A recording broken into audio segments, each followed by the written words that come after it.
As a Queen's alumna and one of your homecoming co-hosts this year, it's my pleasure to join you to introduce our Women in Leadership panel. It's morning here on the west coast of Canada. I have my Queen's mug full of coffee, and I'm very excited about today's panel featuring distinguished members of the Queen's community, a mix of alumni and faculty members from a wide variety of professional backgrounds, each of whom has played a role in supporting women in leadership. This event will highlight their contributions and provide a thoughtful discussion, exploring how far women have come, what we can all do to continue making a difference, and how our current world influences and affects women in leadership. The patriarchal culture that is so often the status quo inherently disadvantages people across the gender spectrum, including women, trans women, and non-binary people. How do we build a culture that creates the space and opportunity for all groups to be recognized and championed for their unique and essential perspectives and contributions to benefit everyone? To take us through this important discussion, I'm so pleased to welcome the moderator for the Women in Leadership panel, Stacey Madge, Bachelor of Commerce, 93, Country Manager and President for Visa Canada. Stacey, over to you. Thank you, Sheila. That was a fabulous introduction to what will be a terrific panel. It's a thrill to be facilitating this panel today. Women in leadership is a complex topic, and the conversation continues to evolve as we work to shift our culture. While we have made many advances, there's really still is much work to be done. Among our panelists today, I must point out that we have 4 doctors and a CEO. So I'm honored to facilitate a discussion with this distinguished group. So let's start the introductions. Dr. Maha Al-Makamre is a researcher and the founder and director of Women Aspire Together, a social enterprise that supports women by providing them with MAP venues, magazine, activities, and publications. Dr. Leslie Flynn is Vice Dean of Education in the Faculty of Health Sciences for Queen's University. And Dr. Donna Kimalarjuk is a cardiac surgeon at Eastern Health Sciences, St. John's, Newfoundland, and is the first Inuk heart surgeon in Canada. Peter Lukashevitz is the CEO of Gowlings Canada. And Dr. Heidi Flug is an associate professor in the Department of Mechanical and Materials Engineering and is the inaugural chair for Women in Engineering in Queen's Faculty of Engineering and Applied Science. Thank you to all of the panelists today who took time out of their schedule to be with us. Thank you also to those audience members who submitted questions ahead of time. Due to time, we will not be able to take live questions. However, audience members can send any questions they have through the post-homecoming survey, and we will ensure a response is given to everyone who reaches out. So let's get started with what I know will be a terrific discussion. So the first question is going to be for all of you. Leadership is demonstrated in many different ways. So in the face of gender inequality, what does leadership look like for you? And how have you contributed to shifting inequality in your field? And Donna, I'm going to start with you. Thanks so much, Stacey. I really come from the perspective of an early career physician. I've just been here a couple of months. So I feel like my leadership answer might be soft or naive, but really, as a woman in heart surgery, just by being a female heart surgeon and occupying this space, I think is a form of leadership. Our last national survey looking at cardiac surgeons in Canada, 92% of the positions were filled by men. So there's not many women that are represented in this field. And so as a young woman in cardiac surgery, I really believe that leadership has to include or has to look like advocacy, or that's where my strength is, advocating for women as a woman, I understand what we go through, what we experience, what our difficulties are dealing with heart disease, that really I think my male colleagues don't understand to the same extent that I do. So I think advocacy is a huge part of leadership and kind of shifting what leadership and inequality looks like in my field. That's terrific. Leslie, I'd like to call on you to add some color as well. Thanks very much. It's such a pleasure to be here. I really wanted to speak about becoming a leader. And unlike Donna, I've been in leadership roles for now quite some time. But I remember very well being a younger person who was aspiring to leadership, and as a woman, really not knowing how to go about it. I had a really hot tip from a good friend and colleague who told me, well, you need to get your own board of directors. I was a physician and really didn't know what is a board of directors and why would I do that. And what he really told me was a board of directors are people that you trust, who are committed to you, are loyal to you, and help point you in a direction. So I very early on got my own personal board of directors. That was an academic mentor. That was someone who was a trusted, another person who was a trusted friend who I could rely on if I was in some kind of difficulty, just personal relationship. I got someone who could help me with experience with raising my children, where to turn when I was having difficulty. I got someone who was a personal trainer who said, you need to take care of your physical health. How are you going to do that? So I had my own little board of directors who supported me to become a leader. And it was that recognition that as a leader, you can't do it alone. It's not a solo act. And that's been really tremendously helpful. That hot tip was given to me, and I give it to all my female mentees. Thanks. Fantastic, Leslie. That was terrific.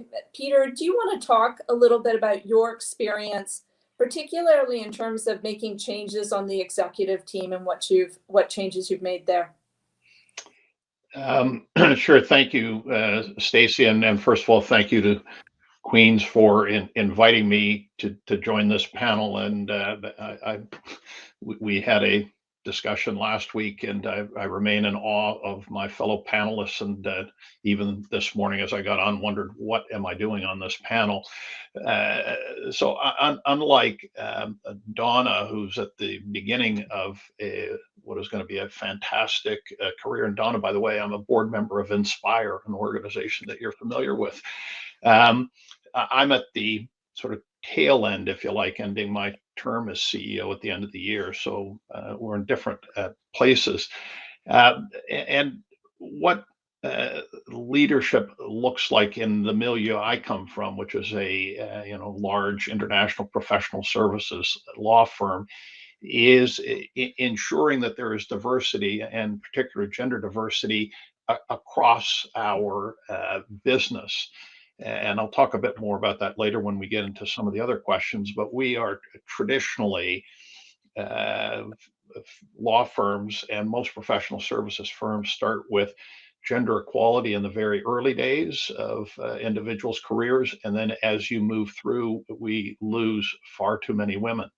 And so when I became CEO 6 years ago, one of the first things I did to deal with what I could immediately address was to change the gender diversity of my leadership team by adding our chief financial officer and moving us to a 2-3 female male balance on the leadership team, which completely radically changed the tone, nature, content of conversation at the leadership team table, brought completely different perspectives to the discussion because of different lived experiences, and at the end of the day has been hugely beneficial to our business. So that's leadership in a snapshot from a professional services firm perspective. Terrific. And Heidi, can you switch gears now and go from professional services to engineering? Yes, thank you, Stacy. And thank you for inviting me onto this panel. What I would like to give an example of some of the work that we're doing as our new chair for women in engineering. I'm the inaugural chair for women in engineering. And in this first year, we had the opportunity to set up our visibility on our website, which has brought a lot of attention to this topic at Queen's University and specifically within engineering.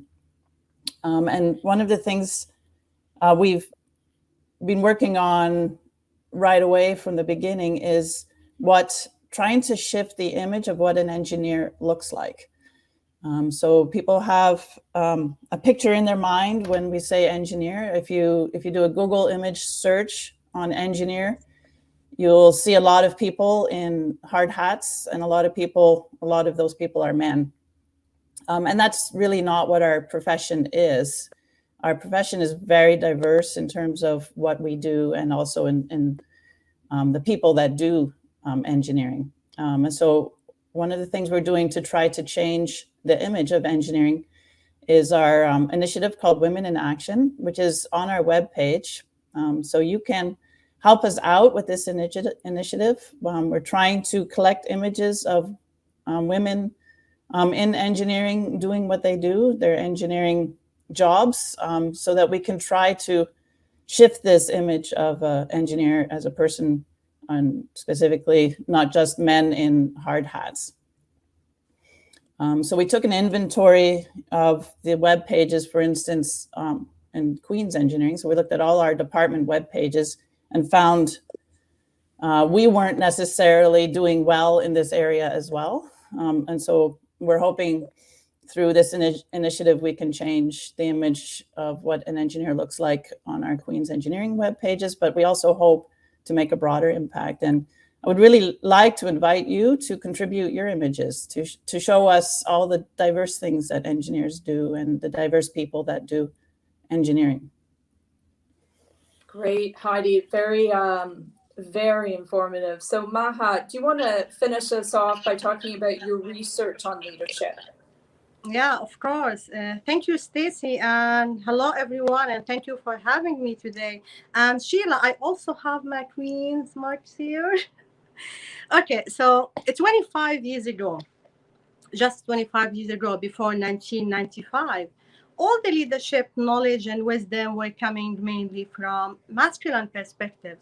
We didn't know much about feminine perspectives. And do you know what this means? This means that we only had half of the knowledge about leadership back then. We didn't know about the other half.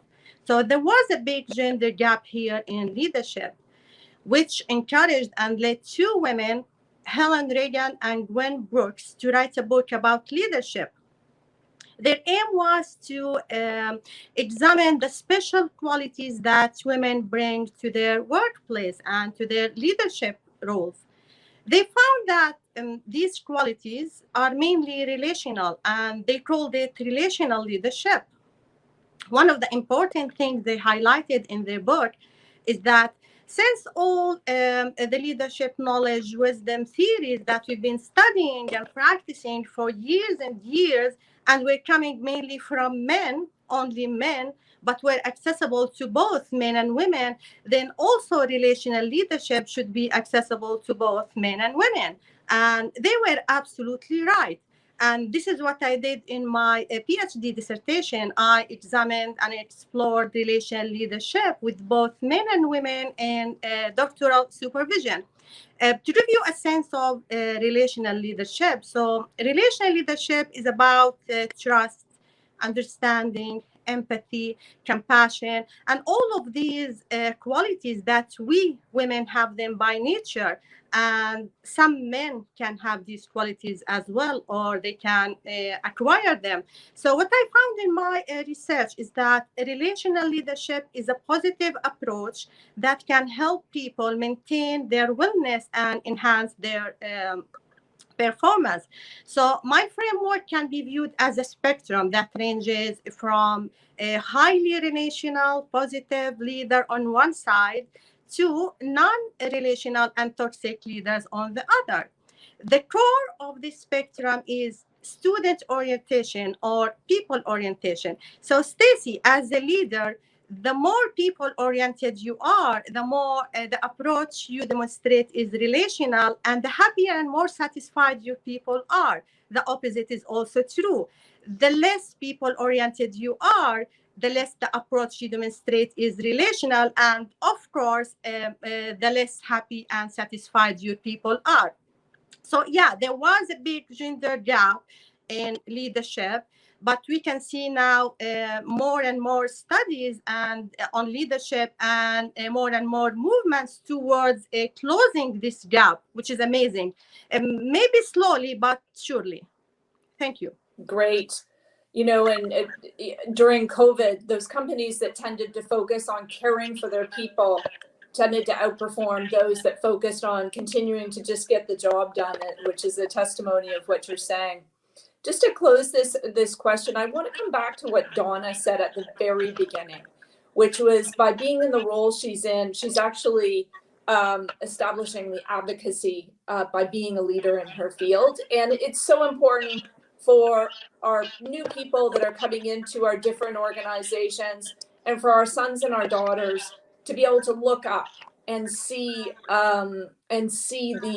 these leaders in place. It really makes a difference. So I'm going to turn to the next question, which we've touched on a little bit.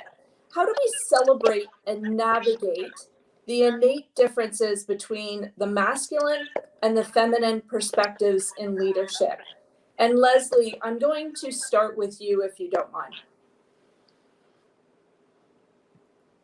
Happy to kick this one off. I think Maha has given us an incredible introduction to that very question, the answer to that question. We've had masculine perspectives in leadership for generations, and things are now just evolving so that women are taking more and more leadership positions. They're being given more and more opportunities.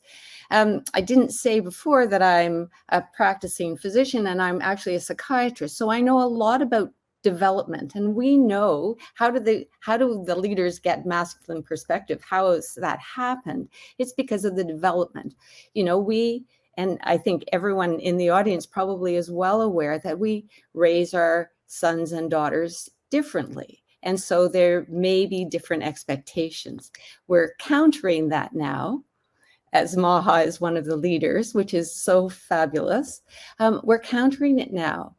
But for me as a leader, it was very difficult to actually acquire the role and then imagine that I actually had the knowledge and skills that I was actually able to deliver the role. And part of that was because of that relational aspect that I think Maha has addressed. I had this sense that everyone had to agree with me, and there were people who didn't agree with me, and that became so difficult.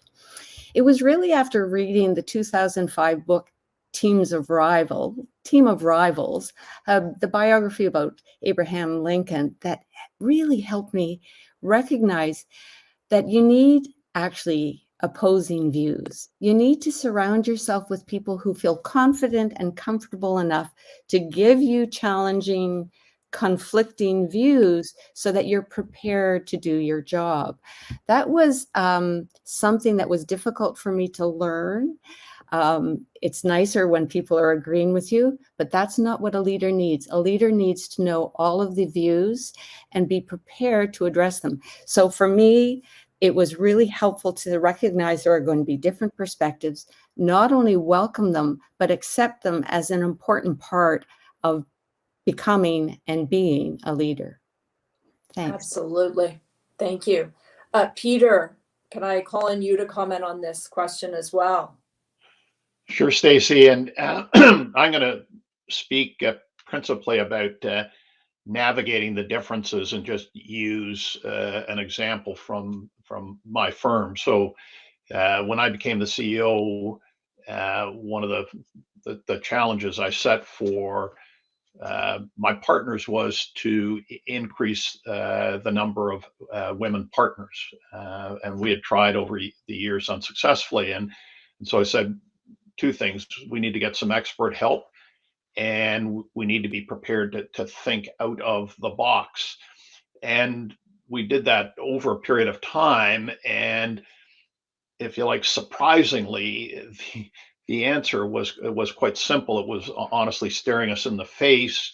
And it was this, that the decision of whether or not an individual was advanced to partnership, which is really a critical leadership role in a law firm across the arc of the business, was being made. The most significant recommendation was coming from a committee.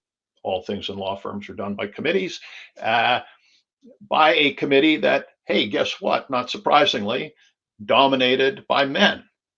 Duh. Solution, ensure that there's gender equality on those committees across the country, because we do it office by office. Result, completely different conversations at the committee. We now had women partners in the committee room being able to speak to their experience inside the firm as associates, as partners, their experience outside the firm, their experience with our clients, who sometimes were candidly the most challenging. And so I talked to my audience, you need to be part of the solution. Law firms can do so much. We need our clients to be on the same journey that we're on. And so they could speak to their experience with our clients. And so, not surprisingly, immediately after we made that change, we navigated that difference. We got a different perspective in the room. The numbers changed radically. And so we are now seeing many more admissions of qualified women who were there. They were always in our firm. It's just they weren't being recognized. And so we are changing the face of our partnership all to the better. And to just briefly speak to a point that Leslie made, because I can speak from personal experience, I mentioned in response to the earlier question that the change that I made in our leadership team, to all my male colleagues who are out there in hop-in land, I guess it's called, on this broadcast. The folks that challenge me the most as CEO are my two female colleagues on my leadership team. If I could get my male colleagues to be as assertive, I think I'd make even better decisions, and we would collectively make better decisions. But I can tell you, and I will guarantee you, that you will get a better perspective and have a better run business if you have more women involved in the leadership of your business, based on my experience, but I guarantee it. Thanks. Terrific. Thank you, Peter. Just building on that, at Visa, what we found is that when we were evaluating people for key positions, or when it came to end of year evaluations, we found that there were common words that were used when describing women that then in turn was holding them back. And so we made sure that people were educated on what those words were, and you weren't really allowed to use them, or were to use them understanding the bias that it could be having in decision making, and it's made a big difference. So I'm going to turn the next question to Maha, and we're going to talk about, what do you envision in the area of leadership for women in the workplace? Yeah. So I think women need their voices to be heard. All women need their voices to be heard, not only working women, but also housewives, stay-at-home moms, caregivers, even retired women, especially with this pandemic, which has changed a lot of aspects in our lives. So these women, they need venues to express themselves and share their hopes, pains, fears, and dreams. And our society needs these venues to support women, and also to learn from them and to learn from their effective practices.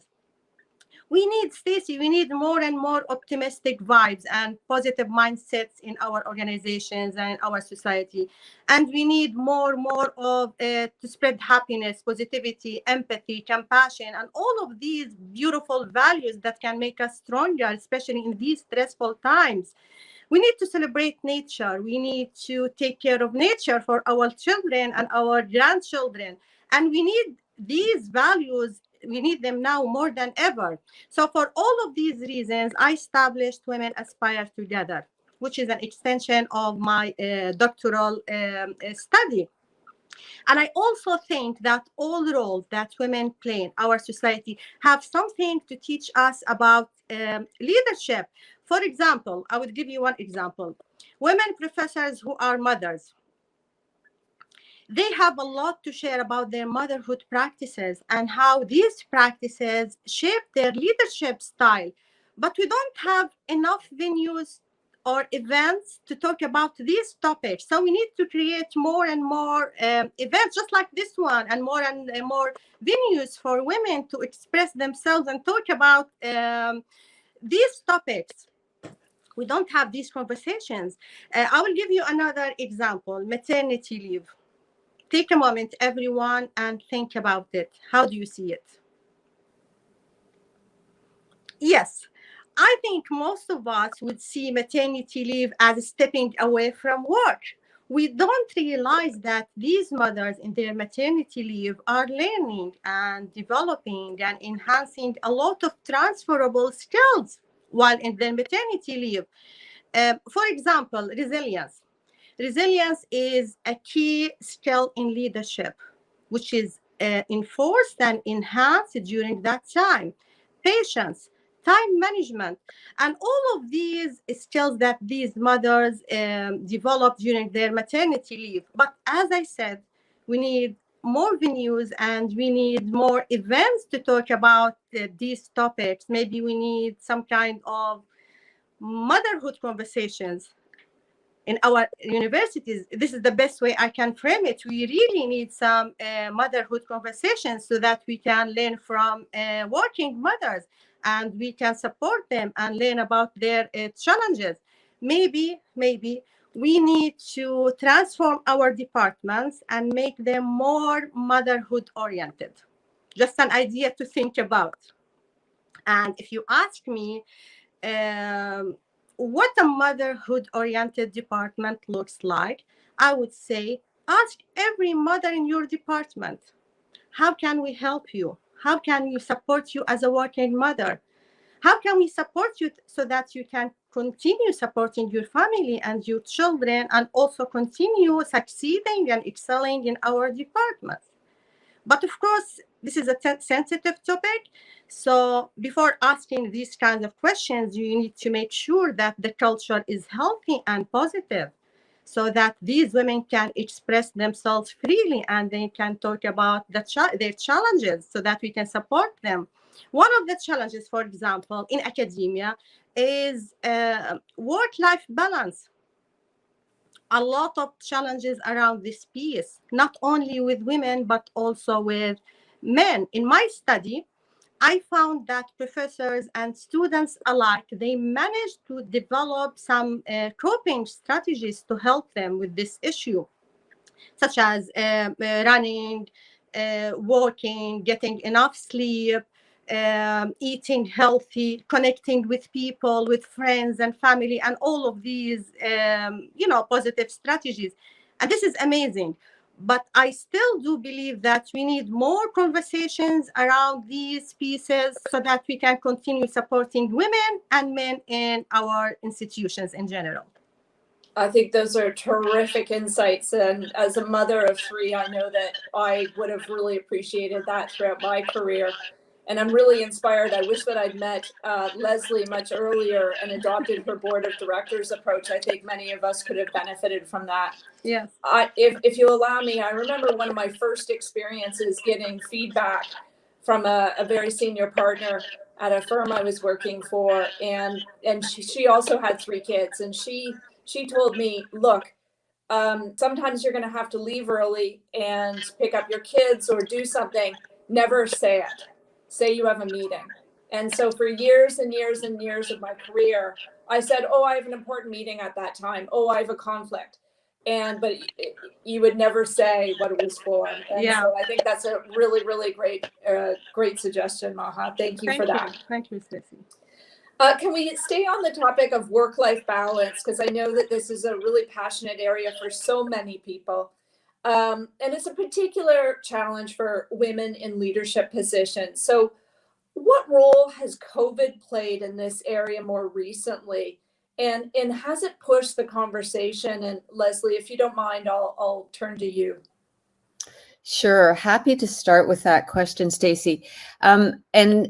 And there have been many benefits from the pandemic. And as I say that, I don't want to diminish the challenges. We have all been facing inordinate challenge. So let me put that out there, and I'm very clear about that. And women in many, many ways have managed the burden, assumed the burden of childcare, working from home. So that's there, and I'm well aware of it. But there are things that have been advantageous for women. For instance, there's some flexibility. If you don't actually have to get out to work, get your children dressed and fed and get them to school or daycare in order to get yourself to work, and you're able to work from home, the kids can still be in their pajamas while you're starting your work. There have been advantages like that. I can tell you in the Faculty of Health Sciences, we have many 7:30 a.m. meetings, and that's to accommodate going to work in your clinic for 9. Many women over the years have said that they couldn't assume a leadership role because how could they actually manage their household and get to a 7:30 meeting? The fact that we actually have recognized, we can participate in meetings virtually as we are today. We can do this virtually. We can be creative, and we can engage women in leadership roles if we facilitate their ability to participate. Meetings, also academic. Maha's talked about the academic world, and the academic world means we have to be disseminating our new knowledge. And how do we do that? We go to conferences. Well, the pandemic has taught us, you don't actually have to get in an airplane and fly halfway across the country or the world in order to disseminate your work, engage with your colleagues, participate as an academic. So it's been a very difficult time. I grant everyone that point, but there are benefits that we need to be clever enough to engage in and continue to utilize to our advantage going forward. Those are my thoughts. I fully agree. And I think we're going to enter a new era for women in the workforce, which is terrific. I think there's been many advances that we'll see in the future. My next question is actually my favorite one, and it's on the role of allyship in shifting the patriarchal narrative in our culture. And the reason it's one of my favorites is I think that if I look back on my career, the biggest allies for me have been men. And I remember my very first job in investment banking, 2 senior men giving me opportunities, helping me grow, bringing me alongside them. And it just opened the doors to so many things. And my loyalty to these gentlemen will be forever. And so I'm going to start with you, Peter, and then I'm going to go around. But can you talk about the role of allyship in shifting the patriarchal narrative in our culture? Happy to do so, Stacy. But before I do, and I appreciate this is off script, but just on that last conversation you and Leslie were having, I think a critical issue that we're all going to be dealing with, that is leaders of organizations, is that we don't backslide as the pandemic recedes into the old way of doing business, and we find a new way that allows us to take advantages of technology like Zoom and being able to participate in meetings virtually, et cetera. But I can tell you there are pressures out there to just go back to the way it always was. And I think personally, I think this is going to be more challenging than many think to find a balance, a new equilibrium, whatever that is. Anyway, getting back to the question, if you were able to find any of my old law professors, they will would tell you that I was never very good on staying on topic, so I apologize for that. Um, so this is not surprisingly quite personal to me, and so in an effort to be somewhat organized on this panel and not embarrass myself, I actually tried to divide this up into some points and in terms of in particular my personal experience and what I have tried to do, and through that hopefully it might inspire some others. And these aren't in any necessarily priority. Although the first one I do think is the most important, and I would say that it was the first thing I did was to make clear that part of my strategic vision for the firm was that we have an inclusive firm, and I had to clearly communicate. I thought it was critically important that I communicate that was a strategic imperative for our organization, because it told everyone in the organization, with the support of our leadership, that this is the journey that we were going to embark on. And so I think making it part your organization strategy is critically important. That's at an organizational level. At an individual level, it's to do exactly what Stacy talked about a moment ago, which is to be an individual basis, whether it's mentoring, whether it's ensuring that women and other equity seeking groups have the opportunity to succeed in the organization, but it's being visible and vocal and available to do all those things. And that is a very both personal one-on-one endeavor, and it's an organization-wide endeavor, so that others see what you are doing to ensure that women have the opportunity to succeed in the organization. That's the, if you like, the positive of it. The third element, I would call it, and it's a titch negative, but the third element for me is being the I call it the defender. In any organization, when you push for change, there's always going to be some degree of pushback, and law firms are no different than universities or banks or insurance companies or what have you. And I should say, Heidi, my dad was an aeronautical engineer, and I know engineers and change. I grew up with it. He lived for 98 years. And so you have to be vocal in defending the change, and to say you're going to stick with the course, and you're not going to waver, but more importantly, to explain why it is good. And I've lived my life with a different breed. Lawyers are from Missouri. They doubt everything until you can prove to them that it's right, and that's difficult in these things. You have to take a leap of faith. So you need to defend what you're doing, and you need to stick with the course. The fourth part of this is, and this is a really core part of my philosophy, is sort of, it's a bean counter kind of statement, which is what is measured is what matters in an organization. And so the converse in an organization is if it ain't being measured, then what you're saying to people, it doesn't matter, because we all know that what matters gets measured. And so you have to make sure that you measure your progress and you report on it, because that's sending a signal to everybody. It's just as important as measuring revenue or whatever financial indicators you're using. This is important. So you need to decide what it is you're going to measure, that this is an accurate, fair representation of whether or not you're making progress. And then you got to stick with it and report on it and be transparent about it. And of course, that will lead to some pushback. And then the last part of this, and this applies for me, but it may apply for others, is it's very personal. I'm the father of two fantastic children, a son and a daughter. And so for me, it is incredibly personal to see and support my daughter's succeed, which she is, knock on wood, notwithstanding her father, she is succeeding. She has an incredible mother, which is what we attribute her success to.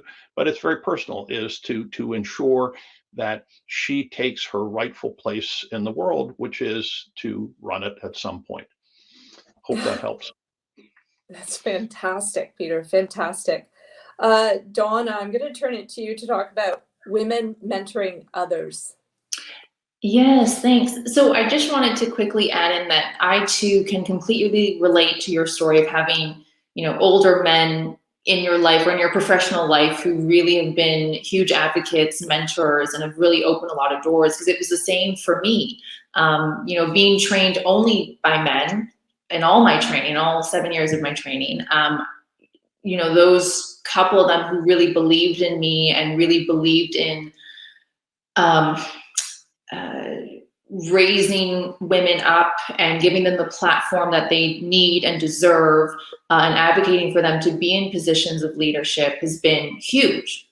Because of course, and I'm sure many of the members in the audience have encountered men who don't do that, or, you don't fit their stereotype or their idea of a leader because you're different as a woman. I was considered meek by some, I didn't have, not seen as confident as male colleagues by some men. And that was, in my mind, and wrong. And so I'm very, very thankful that there have been older men further ahead in their career who have recognized my strengths for what they are and advocated for me to be in positions of leadership.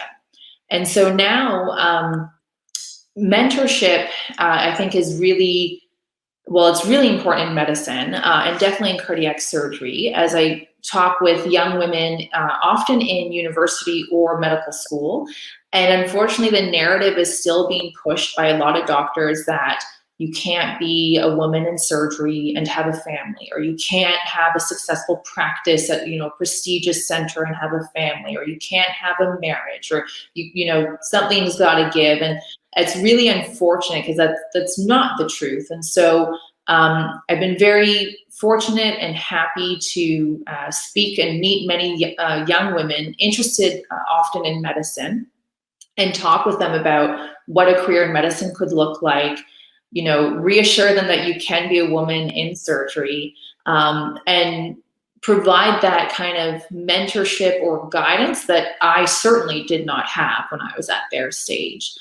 And because still cardiac surgery is mostly men, that also involves mentoring and teaching and guiding male colleagues who are junior residents to me, or medical students. And that's been, I think, equally as important, that they see a woman in surgery, a woman who's, more senior than them, who is able to teach them, provide them perspective, provide them guidance. So mentorship, allyship is incredibly important in shifting this narrative. And it's important to be able to receive it, but also participate when and where you can.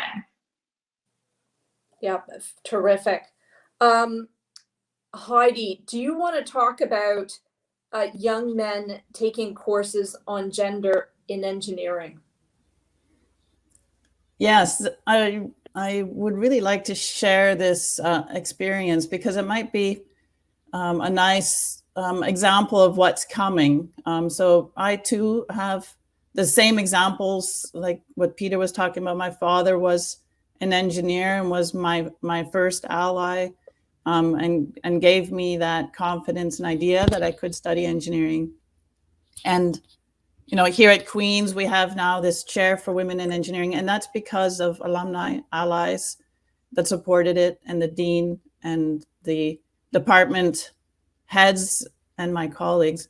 But I think what might be an interesting and a new perspective for people to hear about is part of my role in chair for women engineering was to reintroduce our course, Gender, Engineering, and Technology, which is just an amazing course. So I'm an mechanical engineering professor, I've only taught classes, mechanics and materials, design and machine elements, mechanical design classes, so very technical engineering classes. But now my role as chair for Women in Engineering, I was offered this opportunity to reintroduce a class, Gender Engineering Technology, that Professor Emerita Geneviève Dumas introduced many, many, many years ago. And when she retired, this course stopped being offered. And so students were requesting it for many years. And I was able to, with Professor Dumas' help, reintroduce the class. And I want to say this was absolutely one of those examples of the professor learning more than the students. I was so impressed with our students. So we hadn't taught this class for several semesters. There was a lot of interest in it. There were 20 students in the class from across campus, mostly engineering students. And there were men and women in the class. And they were all so well versed in the topic, generally interested in learning about the history of gender engineering technology and the current state, and absolutely articulate on the topic. And it's just very, besides the typical allyship, when we talk about allyship from senior leadership, I think what we also need to know is that there's strong allyship in our young engineers coming into the workforce. And I don't know if I can add to that. I see it as well as faculty in mechanical engineering. I'm an advisor to our undergrad design teams. The undergrad design teams are an amazing activity on campus. I would say a lot of their engineering learning is happening in this less structured design environment. So the faculty are, teaching material in a very structured way, but the students are learning a lot in their design experience. And Queen's Engineering has many, many, many design teams, and almost all students have this design experience. And so besides their engineering experience, they're also learning how to communicate with each other. And what I have seen this last year, especially, is a shift in their definition of what a team is. They sat down and designed from scratch their equity, diversity, and inclusion frameworks within their own teams, and then they had a workshop and shared it between their teams. And I'm just very impressed with our undergrads, their ability, and how far advanced they are in comparison to the older generation. So it's really heartwarming or encouraging to me, because I've been in this field now for many decades and I haven't seen a shift. We've been trying to shift the dial for many decades and nothing has changed. But looking at the undergrads and their mindset is shifted. They're very articulate on the topic, and they want change. So I think it's coming now for real. Heidi, if you allow me to build on what you've said, as I look at the workplace, it is our new people, the people that are the recent graduates, that are driving the expectations for leadership around inclusion and diversity. They're holding us to a much higher bar than some of the more tenured folks would. So I think you're spot on. We're seeing this real generation where expectations are really changing in terms of all of our behaviors. So I think that's a great add. The next question is, the work of shifting the narrative in our culture is non-linear. and evolving. How do we measure progress? Tough question, but a good one. So, Leslie, I'm going to turn it over to you. Oh, so many of the elements of the response to this question have actually already been touched on. It's Heidi's spoken about it in terms of the youth, the young people who are coming into our professions. Donna has mentioned that medicine has been slow to change, but it is about putting female leaders into place. Yeah. We have the first female dean of the Faculty of Health Sciences in place for the past year, Dr. Jane Philpott. That is evidence of the change, the demonstrated change. We have the first female dean.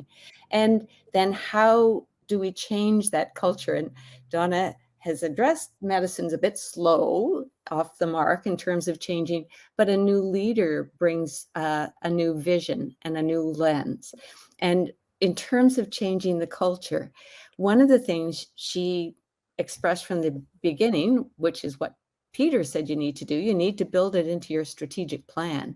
What she clearly identified as EDI, equity for all equity-seeking groups, is part of her mandate. So she established the Dean's Action Table for EDI. And she said, we're going to invite those learners. We're going to invite the people who are the future of health professions to advise us. So she put out a call. Who would be interested in sitting at the Dean's Action Table on EDI? She had 140 students apply to sit at her table. Now, what would most of us do if we had 140 applicants and we imagined our table that could seat 10 or 12? We'd say, okay, how are we going to now select them? No, she said 140 people are going to sit at the Dean's Action Table, and figured out how to establish working groups that would all take a different aspect of EDI to bring to the fore. They've been working now for 1 year. We had a forum last week where the working groups all presented the results of their 1 year, simply 1 year of work. And it's phenomenal. So we're talking about changing culture, and there is a way, new leadership, engaging the youth, engaging the future health professionals, and the culture is changing. Thanks very much. That's incredibly inspiring, Leslie. Yeah. Peter, do you want to give your observations as well? Sure, I'm happy to do so, and that was a really interesting story, Leslie. And so again, let me, because I think part of my role in this panel is to bring the perspective together with you, Stacy, of business and for me in particular, professional services firms. I don't know whether the organizers selected me as well, because often professional services firms, I hope my colleagues forgive me, they're often accused of being dinosaurs. So maybe that's why I'm here. Hope not. But one thing to recognize in professional services firms, but I think it's true in every organization, is that there are a range of people. There are new entrants and there are folks that are near the end of their career. And I completely agree with the comments that have been made that thankfully the pressure is coming from new entrants. And what's interesting for me, particularly in the last 5 years, but I also think it's somewhat pandemic related, is that pressure is accentuated because folks are feeling much more mobile these days. And if they don't see the change that they're looking for, it's not that they're going to say, well, stick it out another couple of years. It's, I may try doing something different. And it's much easier to do something different in a virtual world than when you had to pick up and move. So I think that's a reality for all organizations like the one I lead, that there's fabulous pressure from new entrants in the organization. To the question of how do we measure progress, I would say to my colleague leaders out there is that it needs to be granular, and you need to unpack in your organization what are the indicia of success? That is, what are the things that you organizationally look at and value as indicators of progress, of leadership, of success? And it'll differ organization to organization, but you need to decide what that is, as opposed to, well, I like that person, those kinds of casual comments. You need to decide what those things are, and then you need to work to measure them, but also you need to work to ensure how, if we're talking about gender equality, how more women can be supported, encouraged to do the things that give them those indicia of success. So, for example, in briefly speaking, because I'm now getting the virtual hook, in an organization like mine, it's not recruitment. We recruit lots of women lawyers. It's retaining women lawyers. Why aren't we retaining women lawyers? So what are the things that allow for a successful career? It means having a certain skill set. So ensure that women have the same opportunity as men to acquire that skill set, to have contact with clients, to participate in leadership opportunities within the firm. And if you measure it and annually look and say, have you achieved what you set out you were going to do? Then that will allow you to measure progress and report on progress. And for us, it goes on to partnership. I've talked about that. And then it goes on to leadership and to say, are we getting diversity in our leadership? So it is something that you actually have to do. And it takes time to figure it out. And then you got to stick with it. So hope that helps. Back to you, Stacey. It's terrific. And I think what you're implying also in having these indicators of success that you then measure people against, you're talking about removing bias in the decision making, in the evaluation, and that's the outcome. And so you just give a fairer chance to everyone that's deserving. 100%. I'll give you a 90-second anecdote. As part of our partnership admission process, we have forms. Law firms run on committees and forms. So candidates would fill out forms, and then their supervisors, department heads, would make comments about the candidates. And I said, you know what? Why don't we have our director of EDI read all of the forms and just see if there's any bias? Well, lo and behold, the language used for men was completely different than the language used for women. And yet you're talking about two candidates who were the same, and yet the descriptions used were completely different. So 100%, Stacey, you have to remove the bias and barriers to allow people to succeed that are unconscious. None of this was deliberate. It was just years of unconscious behavior. Mm-hmm. Great example. So just building on this idea of what we can all do differently, I'm going to end with our last question, which is, how might an audience member today play a role in supporting women in leadership? And we've had a lot of good suggestions, but I'll turn it to you, Heidi, to start us off.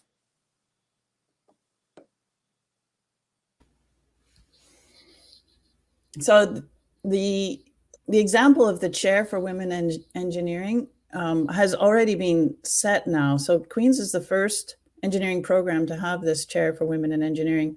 And now with this visibility, other engineering schools are adopting similar chairs. So I'm hoping that this will be something that will be continued at other universities.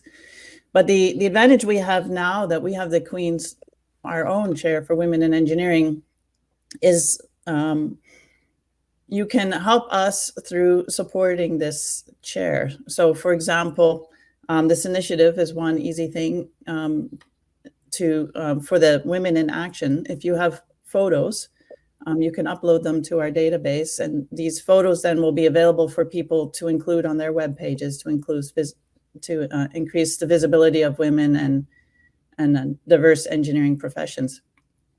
But besides that, so an example, so back to the point of the advantage that we learned from COVID is we can invite external speakers to our on-campus classes. So one of the things that was very successful in the gender and engineering technology class last semester was every week we had an external speaker. Many of those external speakers were alumna and alumnus. And so if this is something that you're interested in, sharing your experience with our engineering students, there's many ways you can contribute that on campus, for example, through the gender engineering and technology class, but there are many ways that you can as well. And then the last thing I would just offer is to join our mailing list so that you can keep up to date on the initiatives and different ways that you can participate to help support this program. It's really the first in Canada. I think every school is going to have one. And I think in this way, we're going to make a big difference in a way that we haven't in the last, since the beginning. That's terrific. And Leslie, turning over to you. Thanks. We at Queen's, and here we are, a homecoming panel. We at Queen's are so fortunate to have alumni who are loyal and committed and have very positive relationship with their alma mater. And so I think supporting, and they're valued because they're influential. They have positive experiences and they want the future generations who come to Queen's to have that same kind of experience. So recognizing that you're influential as alumni, expressing your opinion about the changes that we're talking about now, women and leadership and equity, that's so important. And then expressing things such as what kind of supports are you providing for your women? Increasing number of women in our health professional schools, how are you supporting them? Things like that. That would be really important. The other thing you can do as alumni in your own place of work is really thinking what Peter said about how do you retain women in your workplace? And one of the things that I've really learned in the mentorship that I do with women is that their career trajectory is not necessarily the same as a male counterpart. It may not be that you start as a junior person in whatever your workplace is, and then you just increase in a steady state in terms of increasing responsibility and leadership roles. I know many women who had great start, then take away time from the workplace for family, and then come back and are exceptionally strong contributors and really become leaders and academics. So in your own workplace, thinking about remembering that and then supporting your faculty as alumni to influence change. Thanks. That's great, Leslie. You know, as I look back on my career, one of the most significant things I ever did, and it took no effort, was I promoted a woman that was just coming off of her second 2-year leave, or 2 1-year leaves of maternity leave. And she was fabulous, and it inspired so many women and men to see that she was recognized for her potential and for the contributions that she made, despite, time away. And it was a situation also, which comes back to Peter's point around taking a chance, where she wasn't necessarily the natural person from the amount of work experience she had, but we knew if we took a chance, she could do it. And she did more than just that. So the last person I'll just call on is Donna. If you could speak on this question around what an audience member can do to support women in leadership. Right. Well, I completely agree with all comments that have been previously said by the other speakers. Absolutely agree with all of that. And just to add in kind of a rather specific example, since my world is consumed by medicine and cardiac surgery and cardiology, but for women and women patients to advocate for yourself and for other women. So why I say that is an example is in cardiology, there have been studies that have shown that women who are treated by female doctors have better outcomes after a heart attack.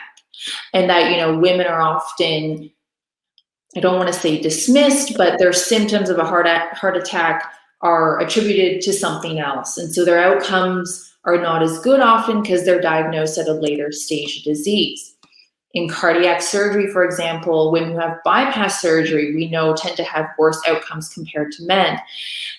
We don't really know all the reasons as to why, but if you know, want to advocate for yourself, ask for a female physician. You know, in medicine, if we're hearing that this is what patients need and want, this is going to help promote women in medicine, in cardiology, in cardiac surgery, where you can see ourselves being represented. So advocate for yourself and for other women, and as a woman, you know, lift up other women and help promote them and support them. Excellent. And I think one of the research studies you cite was from an acclaimed university called Harvard. So it's a fantastic study. And I remember when it came out, I was thrilled to read it and have used it often in speeches. So thank you, Donna. So that brings us to a close of our panel here today.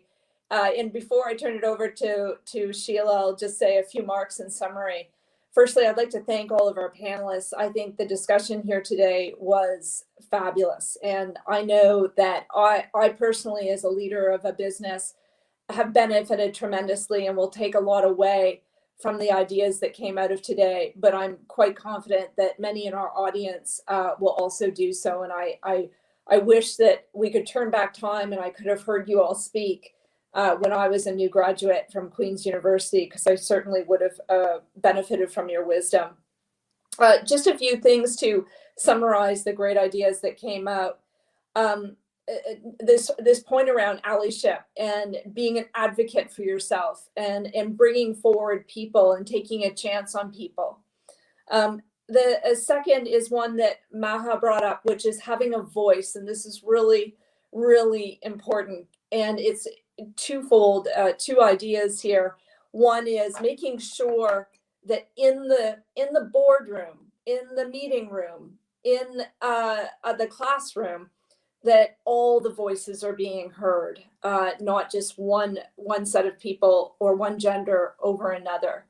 But also being an advocate for yourself. And I remember the very best advice I got from a mentor, and advice that I have passed on more than any other advice, was a senior partner told me, when I go into a meeting with senior people, and I speak early in a meeting and speak at the end of the meeting. And when I speak, she told me, sit back in a chair and put your arm over the chair. And the reason she was saying that is to convey this sense of confidence that we can all certainly benefit from.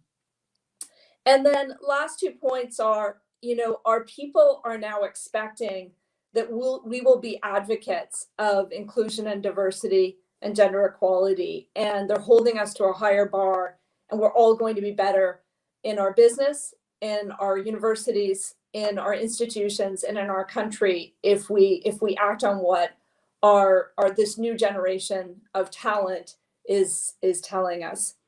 And then lastly, I'm just going to end with a bit of a personal view, which is I think we're all ambassadors of our Queen's brand, and we all have a role to play in making sure that we're all building the Queen's brand by doing what we can in our communities and in our workforces.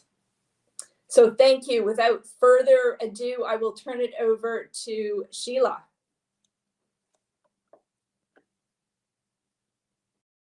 So I can't throw my arm over a chair, but thank you for the tip and also for being such an inspired moderator.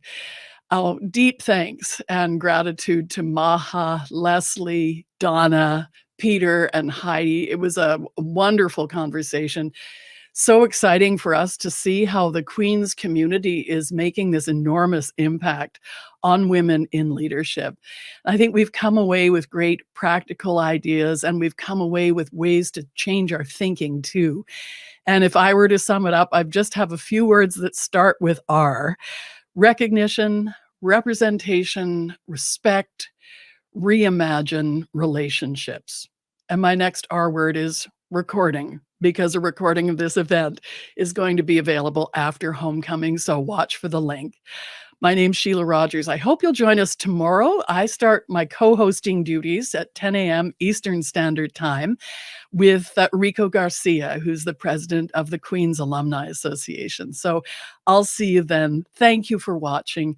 Thank you for everyone who participated, and happy homecoming.